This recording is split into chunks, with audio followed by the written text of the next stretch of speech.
Welcome, everyone, and thank you for joining me and my very special guest. She's an award-winning songwriter and performer. She has also written numerous Broadway shows with the likes of Lin-Manuel Miranda, Tom Kitt, and Trey Anastasio.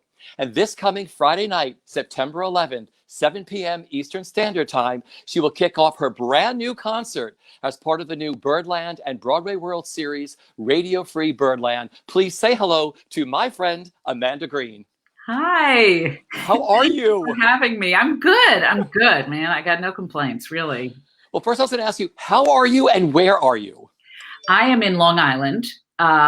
Yes, I am in Long Island, where I have been more or less since March. And I am in my lovely home. My dog is somewhere around here. My husband is around. This is where I've been. You know, we're entering our 181st day. Since the shutdown of the New York theater. I mean, when you think of that number, 181, does it feel like yesterday and sometimes it feels like 6 months ago? It exactly, it does. And then sometimes it still feels unreal, because no matter what happened in our world, 9/11, I mean, I'm repeating what everybody else did. There's a part of me that doesn't really accept the fact that Broadway is closed. It's like otherworldly. It's like a dystopian present. Yeah. How are you handling it? How are you dealing with it all? Does it change day to day, or were you able to put structure right back into your life, or did it take time?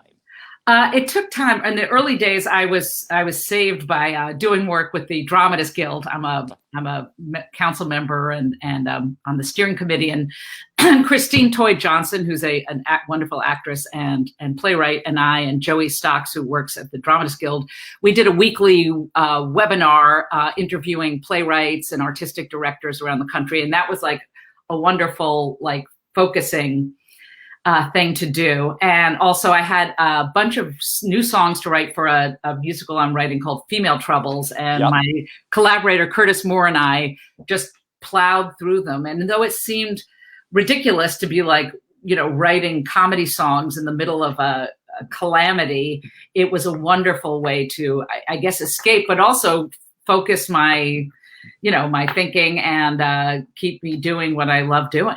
So that helped, and lots of walks, and they help. Walks help, especially where you can sort of get out into the green or see a tree or two and sort of clear your mind. Absolutely. Now, of course, your husband Jeffrey Kaplan is a renowned orthopedic surgeon. Did he sense any of this coming early on, like in January or February? Did he have any inkling? I would like to say he did, but no, he didn't. No, he was sort of the mind oh, it's not going to be that bad. I mean, I'm not going to say he's like Trump, because he's not like Trump. Yeah.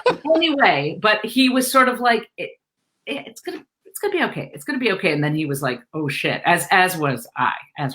I did not see the writing on the wall either. I don't think a lot of people did. Yeah. Unless you knew a scientist or something, because I think even, we started this series virtually as soon as the pandemic hit, and everybody on Broadway said, oh, I won't take anything out of my dressing room because I'll be back in a week. Right. Or, the latest just a few weeks. And most people just said, I was tired from, going through rehearsal room into tech, into, changes. You're on that train. And then they were just exhausted and they couldn't really, comprehend what was happening. And then it took them all a while to say, wow, this is a big deal. The whole world is shutting down. Yeah, exactly. I was just that way. I went to a Dramatists Guild council meeting, and it was like, should we come? Should we not come? And it was optional. And I was like, I'm going to come. What's the big deal? And I went on the subway. I was like, this feels a little weird. And I got there and I was the only person who had showed up, except for the people who were in the office and had to be there. We did a Zoom call, and Tony Kushner was there, and he was like, we have to close Broadway now. And I was like, oh shit. Yeah. Pardon my swearing. No, that's fine though. Okay. So I want to ask you, where were you the day of when the New York Theater shut down? Were you at the office with the Dramatists Guild? Where were you that day, and how did you find out? I think it was a day or two after that meeting. But that was the moment I was like, I'm not going anywhere again after this. This feels weird. And I was at home. But that was the moment I really understood the the enormity of it. As this pandemic is ongoing, what has amazed you the most and what has frustrated you the most during this time? What has amazed me the most, as always, is the resourcefulness and the passion and the heart and humanity of our community, of the theatrical community. The revolution that has been occurring around Black Lives Matter, which is incredible. What frustrates me, of course, is that we can't be in person. I'm a person, like a lot of people, who like to know what's happening and like to have something to plan for and look forward to. And I've had to keep putting back, not just me, everybody, like, oh, we're going to open here. Oh, no, we're going to open here. We're going to open here. And like, let go of it and know that you don't have control. That has been very frightening. The interesting thing is, monies are coming to certain organizations, but nothing's been coming to save the arts. And I know, you work with the Dramatists Guild. What are your thoughts on that? And what can people do to sort of, get the federal government to start putting money back into the arts to save them? I was just reading that article. His name escapes me, but the actor, playwright, now lobbyist who started #BeAnArtsHero.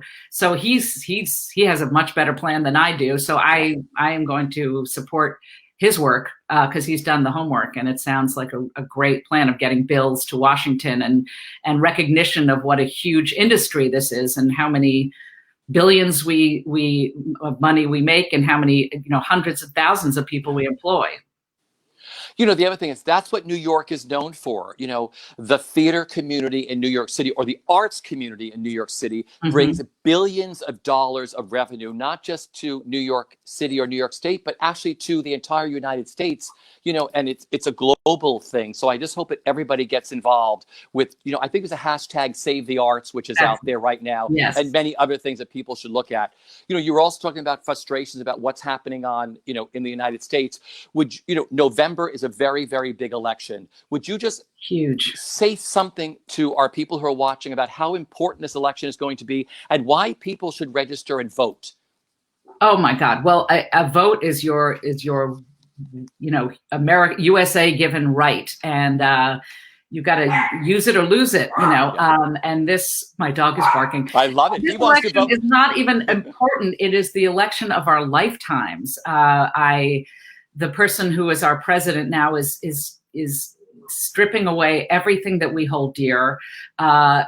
People are suffering. People are dying. Everything we care about hangs in the balance, and it couldn't be more important. And no matter what Joe Biden, I have progressive friends who are disappointed with Joe Biden and Kamala Harris, and I'm not. But he is a humanist. She is fierce and smart, and they are decent and they are intelligent and they know how to govern, which is it's a choice between that and all the dark things that they throw at us about being liberals and libtards and Antifa. They are really projecting, and it really is chaos and darkness is what they stand for. So I really feel it's biblical. It really is. Thank you for that, because everybody has to realize one vote can make a change. Absolutely. Everybody's vote can make a change. So thank you for sharing that. Well, this coming Friday night, September 11th at 7 p.m. Eastern Standard Time, you kick off your brand new concert as part of the Radio Free Birdland series, which is produced by Birdland and BroadwayWorld. Now, you say the title of your show to everybody.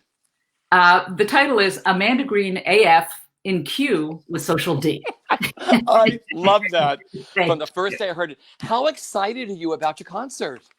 I'm so excited. Well, first of all, I should just say Amanda Green AF stands for and friends in quarantine with social distancing. I am so excited because when Jim Caruso called me and he said, do you want to come into Birdland and do a concert? I said, oh my God, yes. The chance to be in a room and perform live and be with my friends, musician friends and performer friends and my collaborator. And it was absolutely thrilling. For a day, we were like, oh, right, this is what we do. This is what we love. I love you. I love being here. I love doing this. So it was an incredible opportunity. Okay, so everybody who's been doing this said this is like they said this is the first time I have sung, and they're like, or played my songs or something, and it was so enlightening and so fulfilling. Yes. It must have been so weird because you're used to performing in front of an audience and there's applause and people giggle or clap or make noise in between. What was it like going into the beautiful Birdland Theater? I mean, what was it like that day for you to record your concert? It was surreal. I did write an opening number called Playing to an Audience of None. So I thought I'd address it head on, which I did. And I told someone the other evening, actually, like, I've never had the privilege of doing 8 shows a week, but I felt like I had just done 8 shows. I almost passed out afterwards because you talk about the energy between a performer and their audience, but putting it all out there on the stage and getting nothing back is exhausting, and it feels weird, but I had a ball, and I really did feel like I think I went home and I just crashed and just fell asleep at 4:30 in the afternoon. Totally. So what can the fans expect?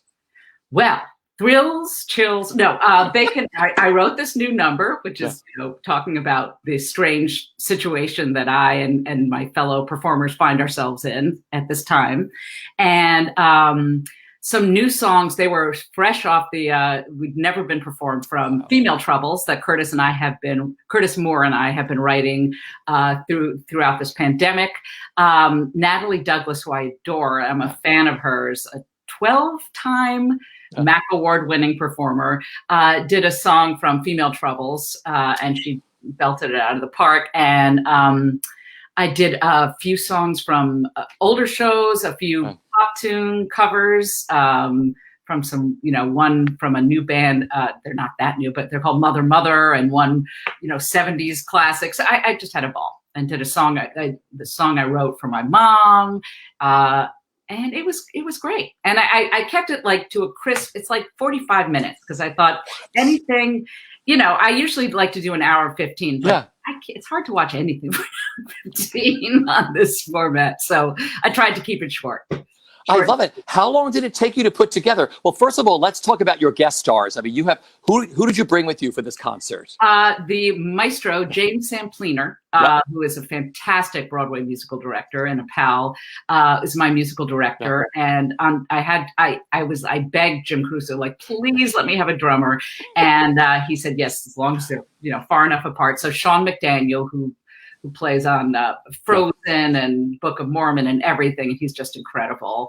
And we've played together a lot. So it was a reunion of friends. And then Curtis Moore, who is newly Emmy nominated for the original songs he and Tom Miser wrote for Mrs. Maisel. And he and I are writing this original musical comedy called Female Troubles. It's our 4th musical we've written together. And Natalie Douglas, and she and I always go to each other's shows, and I was like, come be in my show. So that was really fun to do. I love, because it's a big show. When I looked at the breakdown, I was like, she's taking it all with her. And like, she's putting on a show. I'm putting on a show. I like putting on a show. Yeah. What were rehearsals like? Were they all virtual rehearsals? Like you sitting on Zoom or StreamYard or something? Like, what were rehearsals like? We did, Curtis and I, hilarious. Yeah. We chose to do an 8-minute patter song, which I don't So we rehearsed on Zoom and yelled at each other. No, that was fun. And Natalie is a pro, so I gave her the chart and the track, and she James made her a track, and she rehearsed. And then the morning of, they came over to my apartment, and we stood far apart and sang. And then we went over to Birdland. It was really fast and furious. I love it, because I've been looking at pictures of all of you, like, arriving at Birdland with masks on and gloves and all of this stuff. But it must have been like weird and exciting all at the same time to like create this new adventure. It was. And then, and Jim interviews you, in their little dressing room, beautiful dressing room, I may add. And he was explaining to me, like, I'll interview you, then you'll walk backstage, and then you'll get on stage. And I'm used to like the rituals everybody does right before they go on. And just was like, so I just walked down here and I just, okay. It was, it took me aback to just walk and start Yeah. Yeah. But we cannot wait. Well, like I said, Oh, thank you. well, Birdland, in association with Broadway World, is presenting Radio Free Birdland. It's the brand new pay-per-view concert series featuring exciting Broadway, jazz, and cabaret performers. Each show is filmed with 3 cameras, state-of-the-art sound and lighting, socially distanced musicians, and like Amanda said, no audience. And I have to say, I mean, I've watched the other shows. They sound beautiful. They look beautiful. I just hope it's a little terrifying because I'm seeing it as well. Like, in watching yourself is the whole time. Never mind. I'm not even going to tell you what I was thinking about, but I just hope I'm not adjusting my dress the entire. No, it's so. It's got to be like what people used to do when they used to record on TV specials. A lot of them didn't have live audiences. You know, Right. You were on this beautiful soundstage. You know, I'm sure your father did a lot of this. You know, those who don't know, your father was, of course, the amazing Adolph Green. But, you know, on television, you know, there was an orchestra and there were just cameras in front of these great artists who just sang or played, and they added applause in later or whatever. Yes. Yeah. So it had to have been like being, I don't know, maybe like feeling like a mini like MGM kind of set or a TV special for you, the Amanda Green TV special. It was fun. I really, really enjoyed it. Yeah. Well, new shows air every Tuesday and Thursday at 7 p.m. But due to the holiday, your concert kicks off this Friday, September 11th at 7 p.m. Eastern Standard Time. It also features a wonderful chat with Amanda and Jim Caruso. And like you said, that's a stunning dressing room. I mean, that's really beautiful with all the posters and the couches. And that's such a beautiful room. It is. And then the concert will be available on demand for 30 days at Broadway World events, where tickets are on sale now, and they're only $20. $20. I know where I'm going to be. She's bringing a big show with her on Friday. I am. Well, we can't wait. Well, you know, I want to go back to the beginning because you were brought up in a showbiz family. I mean, for those who don't know, your father is a legendary lyricist, Adolph Green, and your mom, of course, is Tony Award winner Phyllis Newman. When did you first realize what your parents did and that they were showbiz royalty? I think I was pretty young. I remember, I mean, what I thought was very glamorous is when I was 3 years old, my mother was doing a show called How Do You Do? I Love You in Baltimore. And we got to go visit and we got to walk on stage and I got to, you know, everybody waved at me. I just was like, oh, and she's so pretty and she's on stage. And I remember I lived next door growing up to Isaac Stern, and I was friends with his son who was my age. And after the summer vacation, we were talking about what we did that summer. And he said, well, I went with my dad to China, and then we went to France, and then we did da-da-da. And I was like, well, that's nothing. I went to Baltimore. And I thought I had like one up on him. So I thought that was pretty glamorous. And I saw her sing at the Persian Room at the Plaza when I was also 3 years old. And they put a spotlight on me because I was her kid and me and my brother. And I was like, this is big doings, you know? So yeah. And then when did you realize what your dad did? That's a good question. I think I always knew. I mean, he was very important, you know, I mean, in my world, you know, and it was like when dad's working and it was, going backstage at Applause when I was 6 years old, and just the excitement and you know, I recognized they were a big deal. This doesn't cast me in a very good light, but when I was 3 years old, I remember being in a restaurant and I wandered around to different tables and would just go up and introduce myself and say, do you know who my parents are? They're really famous. And they're like, oh, good for you. That is hilarious. I'm sure it was a restaurant like Sardi's or some fabulous restaurant where everybody was important. I don't know. In the showbiz world. But I love that you remember that at 3 years old, sitting, like going to Baltimore and then like, you know, the Persian Room. I mean, wow. Yeah. Really exciting. What I want to ask you is, how did playing the role of Maria in a summer camp production, oh yeah, I know your history of West Side Story at the age of 9, change everything for you? Well, first of all, it's like in Wikipedia as like the main accomplishment of my life. I played Maria when I was 9 at Chimney Corners Camp, and it changed my life. No, it was great. It was great. I was homesick and I wanted to go home, and then I got cast as Maria, and I never wrote home again, and I never wanted to leave. I loved it. I absolutely I mean, I always was a ham, and doing that was incredible. And I think I'm the only camper at Chimney Corners who got a congratulatory telegram from Leonard Bernstein, pretty sure. Can you imagine people at camp getting it from like their mother or their grandmother, like, you know, have a fabulous time. We're all out here. We've got a flower for you. And you get one from Leonard Bernstein. That's right. Oh my gosh. Was there anybody else in your camp at the time that went on to a career? No, it was not a theater camp. It was Chimney Corners camp. It's still there, the Berkshires. No. I'm fascinated. So that was a big change for you once. Wow. Big change. I was back every year. I had to be in the show every year. You could not keep me away. Yeah. That's fabulous. At what age did you start writing songs? And did you have conversations with your father about becoming a songwriter? I started writing songs after college, really, and I did have conversations with him. I stayed away from musical theater because I felt like that was their world, and I, loved pop music and rock music, so I started writing that and going to a lot of pop songwriter workshops. And then I joined BMI sort of on a whim. Yeah. I was like 29, 30.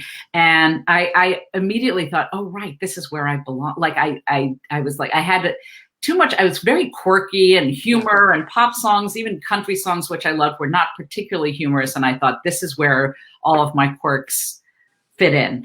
My dad was a big fan. I always like telling the story that the first musical I wrote had a song that was a gynecological exam set to music, and it was filthy and funny, and which I also wrote with Curtis Moore. And I was going for a walk with my dad, and I was telling him about the song, and he said, well, tell me the lyrics. And they were filthy. There was just like a list, which was a euphemism of words for vagina. Sure. And when I was done, he was like, do you have box? Do you have pussy? He was just want to make sure I got everything in. So it was a great father-daughter moment. Wow. I love that. You said you started off in the pop world. Lyle Lovett was a very big inspiration for you. What was it about his music that you connected to early on? He was funny. He was funny and witty and wry and ironic and sly. And I just felt like that was where I wanted to be. And I was like, well, he's contemporary and he does that. Maybe I can write. Like, I really loved his smartness, his smart lyrics.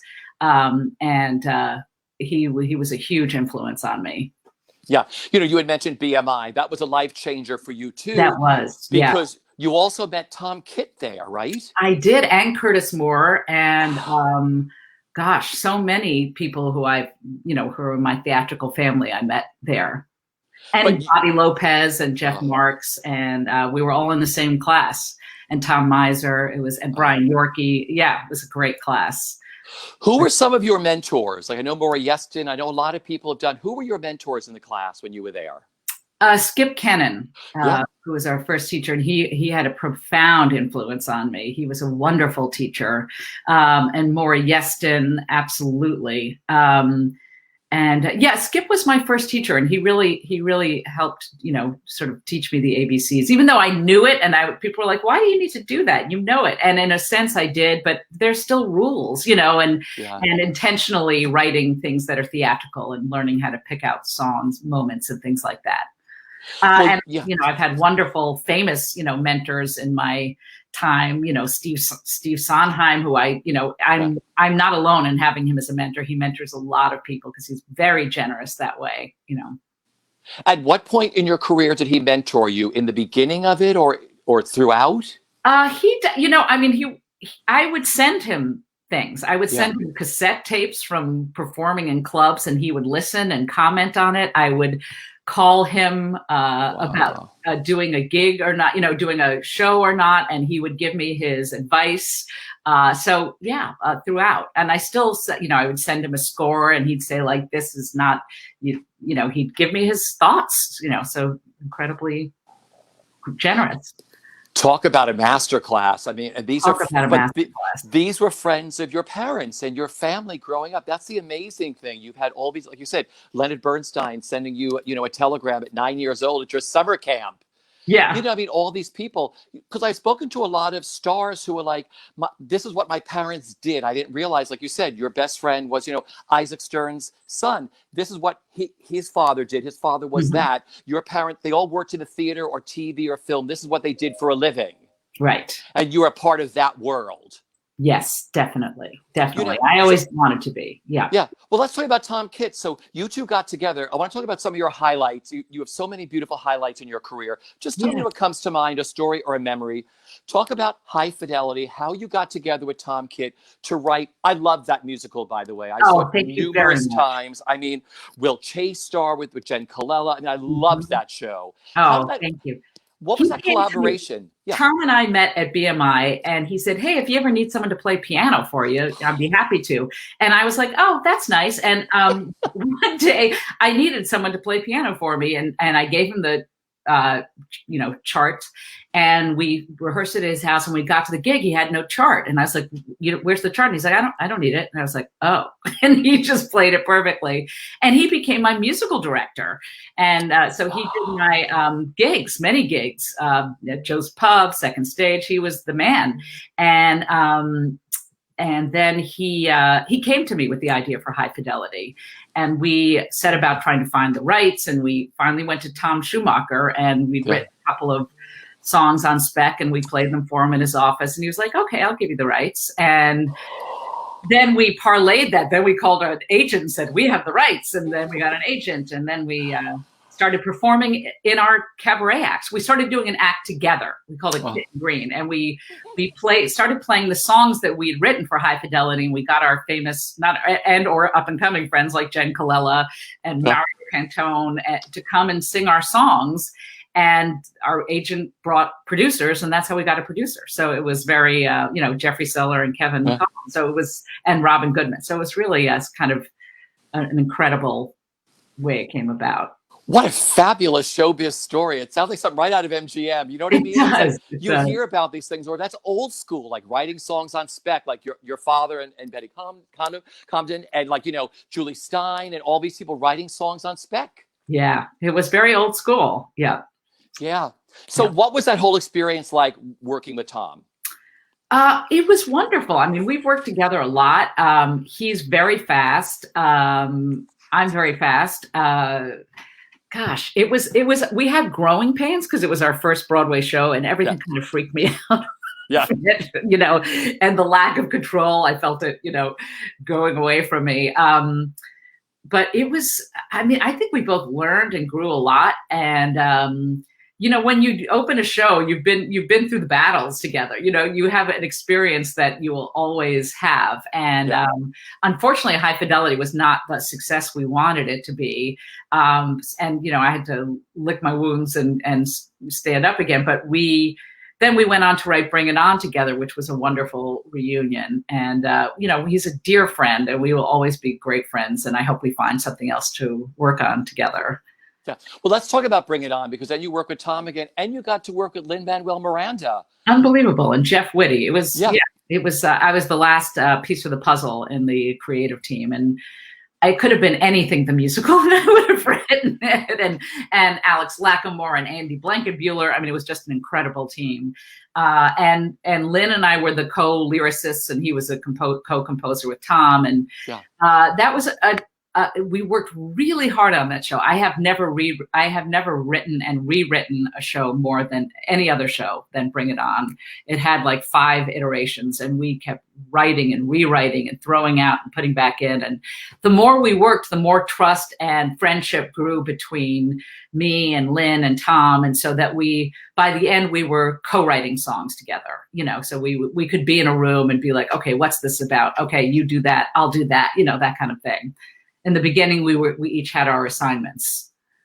Yeah, because I remember talking to all of you during this, and it wasn't that you were all sketchy. It was sort of like it started out writing one way, and then, what this all came into all of you then being in the room together and writing as a unit. Yes. And that was sort of the evolution of, getting a way to work together in a shared language and a comfort around each other and trust. Because it's interesting, because your dad wrote with Betty Comden, and they had their working style. A lot of teams worked a different way. What I'm fascinated with you, you work with so many different people. Is it Yeah, all different the way you create? it is all different. Yeah. Yeah. Yeah, it couldn't, it's absolutely, I've been working with Jason Robert Brown, who's another incredible composer. And he's totally different. He was like, well, it's going to be music first. I was like, what? No, no, no, no. And actually it's been great. It's been great, but I have never written a score that's all music first, and working with Tom is different. We may come up with an idea or a hook. Sometimes he would present me with all music, but more often he'd be like, come up with some lyrics, and I would send him lyrics and he would set some of them, and Trey Anastasio was, we would co-wrote music together. It was very like improvisational in the room, making it happen, so everything was different. No, I love that, because most teams work, it's a team they put together, but I love that you work with different people. It stretches new muscles each time, for sure. And it's fine for you. You just sort of adapt to the whole thing when you're composing with somebody. Yeah. I mean, sometimes I think the more I do it, the more it's got to be rusty in the beginning because when it's something new, because it's learning, using a new muscle. But I really relish that, especially with you, if you work with people who you respect and admire, they're going to take you to a good place. So there's a lot of trust there. Yeah, I want to get into Hands on a Hard Body. Yeah. I saw that show like 6 or 7 times, and I was there for the final performance, which I will never forget. If someone said to you, what are your top 10? That final performance of that show was absolutely, it was brilliant. Oh, I love that show. Me What too. was it like working with Trey? I mean, you sort of started to talk about how you worked together and what that show meant to you. What a team you got to work with. I mean, Doug Wright. You're a librettist on that. I mean, I want to give a shout out to some of the librettists you've worked with. I mean, David Lindsay Abair. I mean, you've worked with some great people. What was it like working on Hands? Hands on a Hard Body was an idea that Doug Wright brought to me. We'd been friends, and I was so excited by the idea. And he and I had a long odyssey, hilarious odyssey to get the rights and then the life rights of the people we were writing about. And I included hiring a private detective to find them, and Doug and I taking a trip to Longview, Texas, and meeting these people in their homes and trying to convince them to let us write a musical about them, when most of them were like, what are you talking about? And getting to, I'm so grateful we did, because I got to be in their home and their environment and see them as not characters in a movie, but people in the world.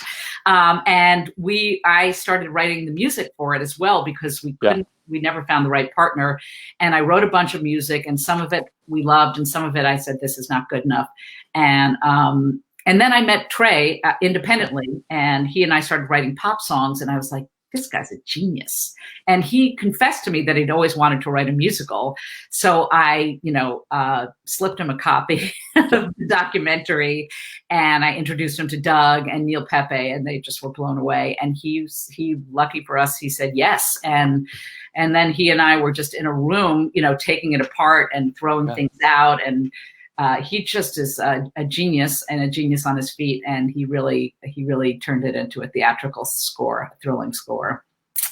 What a stellar cast you had in that show. I mean, just brilliant. So good. I grew up with such a crush on Keith Carradine. I saw Nashville, I think, when I was like 9, and him singing "I'm Easy" was like, oof. So I wrote this song, Used to Be, and I was like, I'm going to get Keith Carradine to sing that song. And we did. So that was awesome. Because you got to be around him again when your dad co-wrote the Will Rogers Follies. Will Rogers Follies, yes. And I'm dear friends with Martha Plimpton, his daughter. So it was a wonderful thing. And Keala Settle came in to audition for us, and she just sort of riffed, and we're like, holy shit. Yes. Oh my God. Yes. Yes. Yes. She is just, incredible. And the Allison Case and John Rua, and oh God, I'm going to leave people out. Kathleen Monteleone. There was not everybody was superlative in the cast. Superlative. It's a Yeah, I dream. mean, and Keith is such a nice guy because I sat with him. I did a big 2 hour sit down with him during Hands on a Hard Body. One of the sweetest men in the world, besides being one of the most talented. Absolutely. Absolutely. He transplanted his whole family, Yeah. wife and parents-in-law and everybody, the whole kit and caboodle to do the show. We were truly grateful. If you could sum up the best part of the experience of working on that musical, what was it for you, Amanda? Oh, God, there were a few of them. I mean, one would be in the room with Trey, just like feeling inspired, marching around, singing at the top of our lungs. Me and Doug being off in, like the McDowell colony and like so excited writing and putting it together, and being in La Jolla with the cast and a truck and opening night. I always say, when we flew in the real people who it was based on, and the actors who played them brought them on the Broadway stage, and they took a bow, and it was like if they were, landed on Mars, it could not have been more of a surreal experience for them. And it was, and moving, and it was just fantastic. Yeah, just a wonderful show. Like I said, I so remember the first time I saw it, and that final performance, it was like going to a revival church. Seriously, it was just it was pretty incredible. Yeah. I was sobbing throughout the entire performance. I held it together, like not at all. I was just a mess. Well, it was beautiful. Arthur Lawrence asked you to write additional lyrics to Hallelujah Baby, which of course is sitting back here somewhere behind me. Yes. I love Hallelujah Baby. I mean, it's one of those shows. It was a CD I listened to a lot, and a vinyl before then. So I'm aging myself. I love my vinyls. Yes. I love this show. What was it like revisiting this and working with Arthur? Okay. I'm going to be kind. No, first of all, he was Uncle Arthur. I mean, I never called him Uncle Arthur, but I knew him my whole life. And he said, I believe in you. You've got the goods. You could do this. And he and I will say the highlight was he and I sitting in his townhouse for like 3 or 4 or 5 months, meeting weekly. I couldn't believe I was sitting in a room with Arthur Lawrence, and we would talk through scenes and talk through songs. And it was an incredible experience. And then he kind of turned on me. Yeah. I got the other side of the coin, and I became the focus of his ire. I'm sorry. Well, no. I love you, and I love Arthur Lawrence, and for reasons which I don't, whatever. Yeah. So that was surreal, and it happened. I mean, the cast was incredible.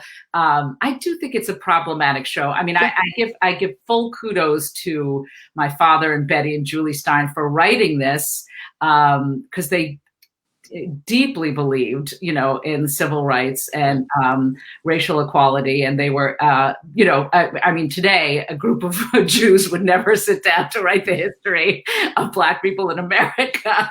But at the time, nobody else was writing it. So they get full kudos for doing that. The score is lovely. I think the book remains very problematic. It was very satisfying working on individual songs and tinkering, because lyricists are puzzle solvers, and I loved being able to get in there and make a character.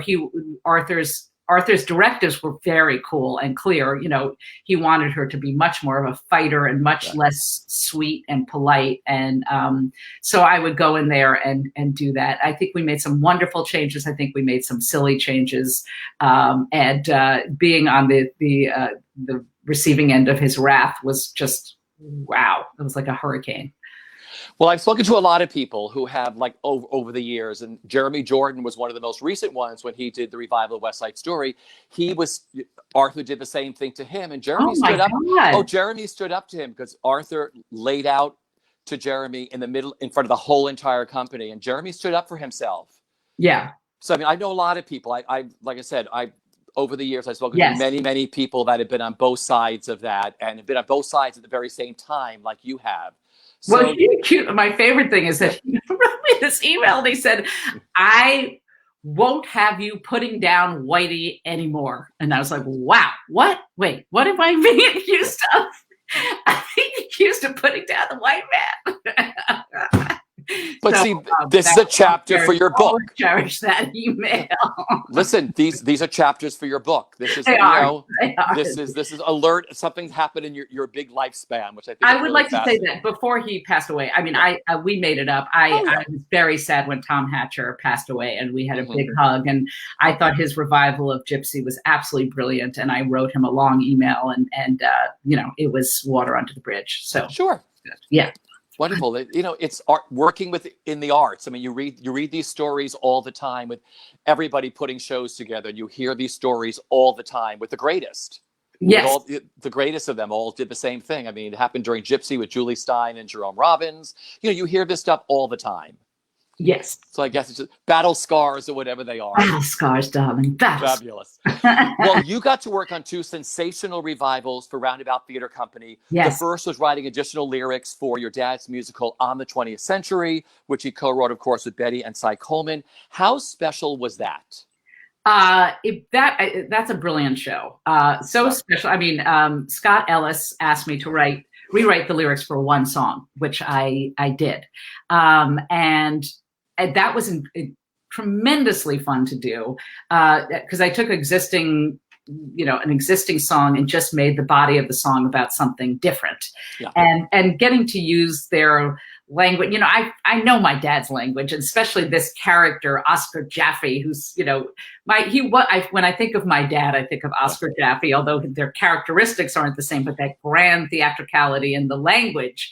So getting to write that was thrilling.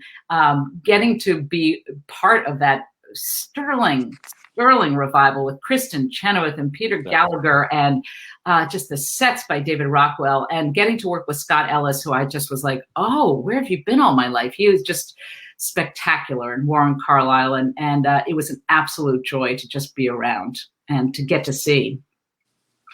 Yeah. Well, then you got to contribute on the revised book and lyrics for the Cole Porter classic, Kiss Me Kate, with the same team. How rewarding was that for you, with sort of bringing it up? Because you and I spoke during this. I know we did a big panel that you were a part of. What was it like revisiting Kiss Me Kate, which was perfect at the time for the time it was in, and bringing it up into now with the Me Too movement and everything else? It was really satisfying to do. First of all, again, another dream team. I mean, who wouldn't want to work with them? Again, it's like puzzle solving. I liked being able to go in and find a way that I could take a problematic line and make it non-problematic, and find a way that I could sort of shift the story without making it like, oh, this feels like 2020, because it's not, but make it more about a battle of wills rather than I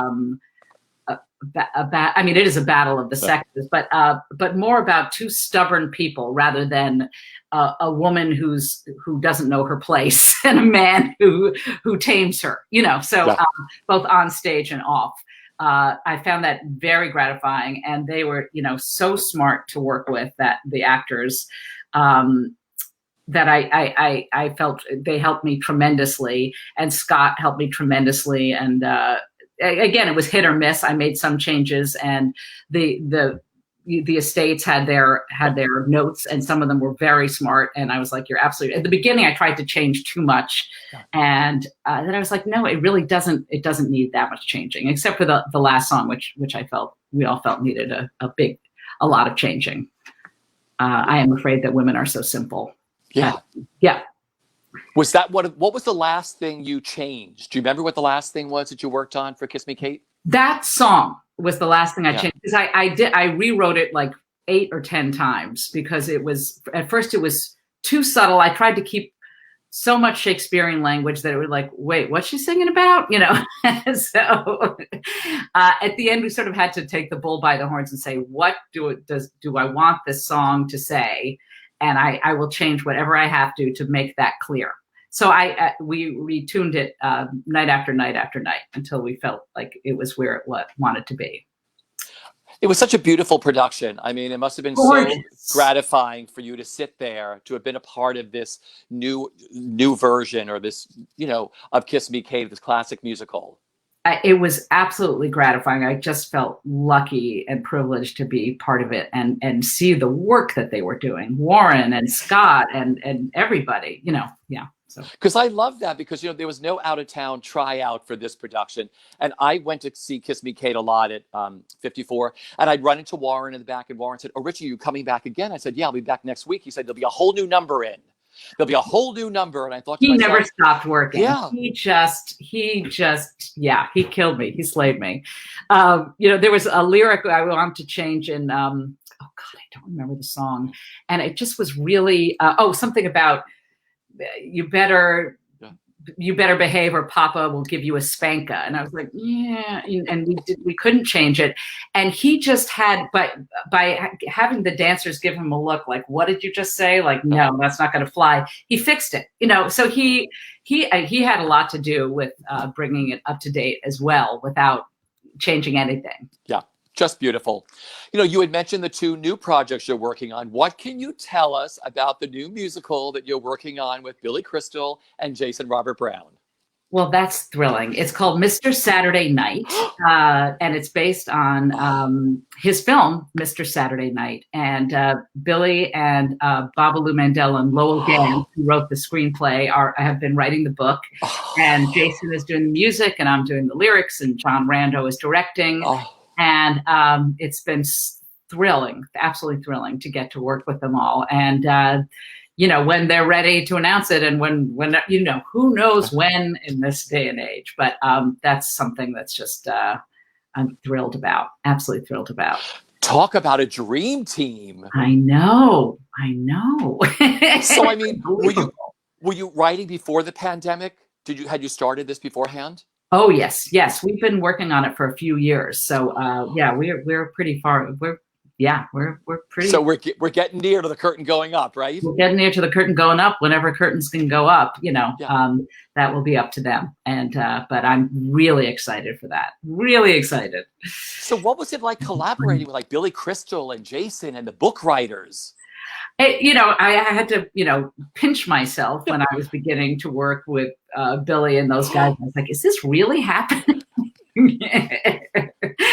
And then getting to work with Jason, he and I are friends. And I went to him and I was like, "Would you ever consider just writing music?" And I told him about the project, and he was like, "Yeah, I'd do that." And getting to write with him was, he's so smart. It's so smart, has such theatrical savvy, and he's fun. I mean, we laugh a lot, and he's a stickler, which I love. He's not an easy audience, and when you make him laugh, and when you make Billy Crystal laugh, you can, give yourself a gold star and a fantastic day. So it's been terrific working on it with them. Really, that's great. And of course, the other musical is one you're writing with Curtis Moore called Female Troubles. This is an original musical. Tell us about that. Yeah, it was an idea that Curtis and I came up with, and it combines our love of many things. We like to describe it as Jane Austen meets Bridesmaids, but about women's reproductive freedoms. So it's a musical comedy romp set in 19th century England, where the heroine finds herself disastrously knocked up. And we reached out to 2 fantastic writers, Jennifer Crittenden and Gabby Allen, who have written for Veep, Seinfeld, and right now they have their own original show on Fox, which should be premiering soon. They are so smart and so funny, and they are the book writers, and the 4 of us have been working on it for about 2 years now. And Scott Ellis is directing. I asked him on board. He's wonderful. And, we were going to premiere at Williamstown probably next season, but, who knows at this stage. But it's super funny and silly and super serious too, because it's about, women's reproductive freedoms, which means a lot to me. But we do it, very tongue in cheek. There's a song called "Can You Believe This Shit's Still Happening in 1810" about how women can't have access to reproductive freedoms. So, we like to keep it light, keep it funny, but keep it trenchant, And the music is very, not anarchic. What's it called? It's contemporary, but the world is the world of Jane Austen. So it's a mix of the two, and we're really excited about it. Oh, I can't wait. What a team. And like I said, helmed by Scott. I mean, that's all you need. Right, right. You know, I want to give a big shout out to your parents again. I want to give a big shout out to your mom. We talked on camera before we started. Phyllis Newman. I knew your mom really, really well. I mean, she started the Phyllis Newman Women's Health Initiative for the Al Hirschfeld Clinic, for the Actors Fund. I mean, what a no-brainer. But the point is, your mom did this. I mean, tell me what that means to you, or what your mom created. Well, yeah, I mean, as you know, and she was very not secretive about having had breast cancer and survived it. And she really, some people just have that ability to see the macro picture. And she really pinpointed a huge hole in the safety net of our business, which is women. I mean, rightly so. We have been, concentrating on HIV and AIDS and it's a plague in our industry and in the world.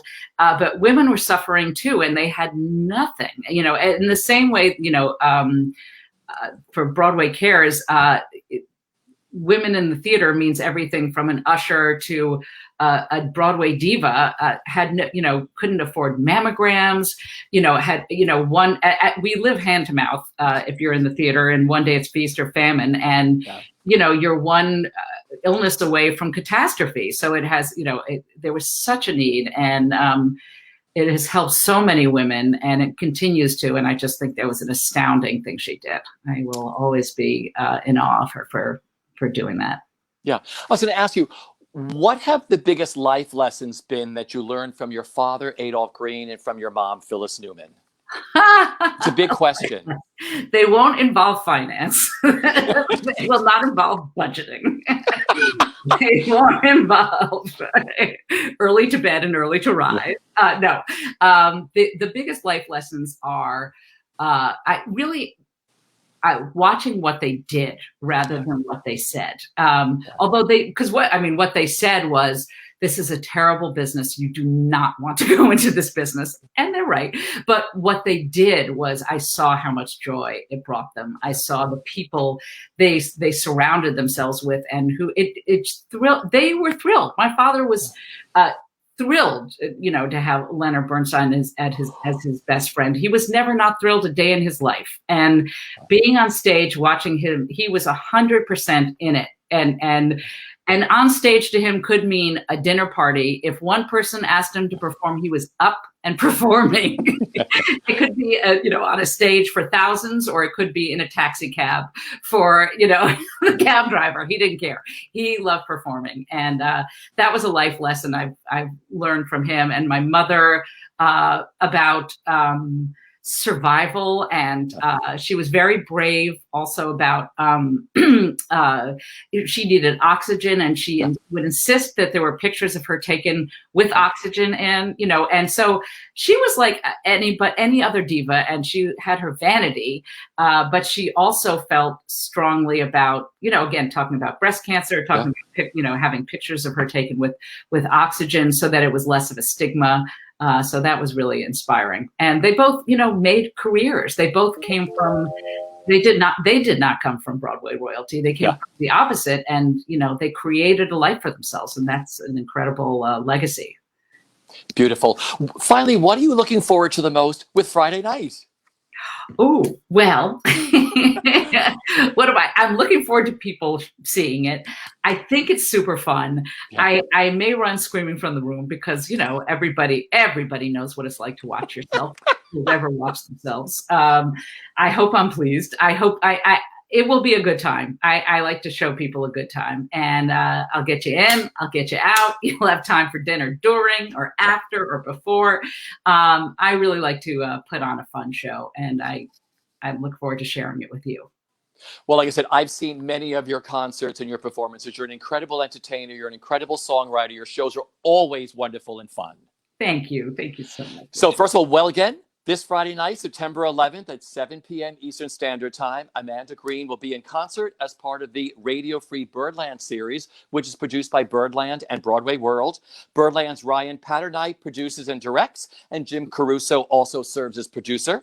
The concert will also feature a special chat with Amanda. And then the concert will be on demand for 30 days on Broadway World events, where tickets are on sale. Once again, they're only $20. I know where I'm going to be, only $20. I know where I'm going to be Friday night, and for the next 30 days you'll be the option of watching Amanda. But here's a pro tip. Pro tip: if you can't watch Friday night, don't buy your ticket now, because it will not be you will not get a credit. So buy it when you're going to see it. I love that. All right. Or if you want to see it again, wait and buy another ticket to all of this. God knows I will, every day for 30 days. Thank you. I want to thank you for being so honest. I wanted to sit with you for the longest time to go through the many people you've worked with and the highlights. Like I said, I've adored you. I've seen you in concert, seen all of your shows, worshipped your mom and your dad. Night. Yeah. Yeah. So everyone, until I see you the next time, everybody wear a mask, stay safe, and we'll see you Friday night for Amanda's concert. Take care, everyone. Bye. Bye. Thank you.